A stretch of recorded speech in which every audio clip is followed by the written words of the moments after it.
Hi, this is Ken Salvail from GrowerCoach.com, and today I want to talk a little bit about newly planted plants. And people get sometimes a little bit confused with the term transplanting or planting. And remember that transplanting is when you dig a plant out of the ground from point A and move it over to point B. So the actual act of digging it out is the destruction of its root system. So when you start to destroy the plant's roots, you have to be really careful when you're moving it that a whole bunch of different things happen. Number one is you have to make sure that plant's going to be watered really well. You might have to mist and humidify that plant. So transplanting is best done early in the spring or in the fall when you actually have to dig up and damage those roots. Transplanting in the middle of summer can be very detrimental because you can actually damage those roots and that plant can just go through a catastrophic wilt and die. Well, so that's transplanting, but planting, that when you're using plants that come out of pots, you'll find that you can do that at just about any time of the year. The planting instructions change a little bit depending on the season. So the cooler the temperature is, the more root tearing we can do. We can tease the roots apart really well early in the spring and in the fall as well. We can really open them up, and that's best case scenario, let's put it that way. You're getting those roots right in contact with the soil. But in the heat of summer, you have to be careful. You can tease them a little bit apart, but you can't go too crazy and start ripping the roots apart. Because if you do that, again, that plant can go into a catastrophic wilt, and they call it the permanent wilting point, and that means that it may not revive, it may not survive that transplanting, or that planting. So when you're physically ripping the roots, it's similar to transplanting in a way. But I just want to show you today on this drawing here that I've taken the plant out of the pot and I've got it planted in the ground, and I'm planting it at exactly the same depth it was when I purchased the plant. I'm not making it any different, and I'm not planting this in a hole in the ground. I'm planting it basically just level with the ground. And the key here is that this root system that's in the ground is just, that's 100% of that plant's roots, and they're all in that root ball. So what happens is the plant, the only place it can get water from is any place its roots are actually touching water. So what happens is that the roots are all inside of this root ball. So that means it's got to take 100%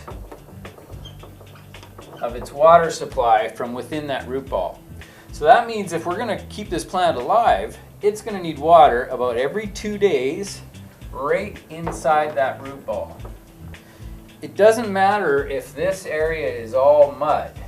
Let's say that you dig that hole and you soak it and you put 10 gallons of water in there and just you make this into a mud hole. Well, it doesn't matter if that's mud because the plant can't take any water from that surrounding soil. It can only take water from within its root ball. So it's still taking 100% of its water supply from the root ball. So in other words, you could actually water this plant just by watering the root ball and ignore this, and the plant would be fine. It would slowly establish on its own. So an established plant is a plant that has its roots growing out into the surrounding soil, into the surrounding area where it can actually absorb the water. So that period of establishment is about 6 weeks on average. So 6 weeks is quite a bit of time. So in the first 3 weeks or so, it's very critical that we're just like clockwork. Every second day, we're going to water that plant inside that root ball. The easiest way to do it is with a drip system. So if you have a drip irrigation system and it drips right into that root ball, if the drip is over here, the plant is dead. Guaranteed within just a few days it's dead. But if we can get that drip right in here, right close to the plant, well then we're pretty much guaranteed success. So watering in the root ball is the real key. Now if we tease those roots apart like I was mentioning before, and we actually force those roots to get out here in contact with that soil by ripping that root ball apart a little bit, we soak it in really well, those roots are now actually right in contact with the surrounding soil. So it speeds up that 6 weeks, now becomes about 4 weeks.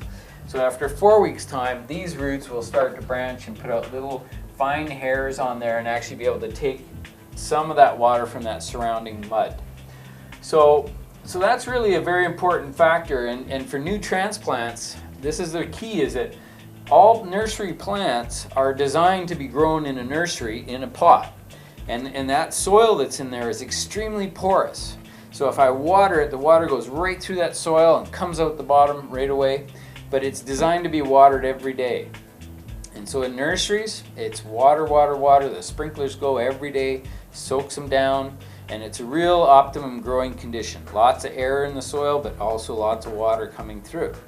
So as soon as you take that plant out of the pot and put it in the ground, it hasn't really changed that much.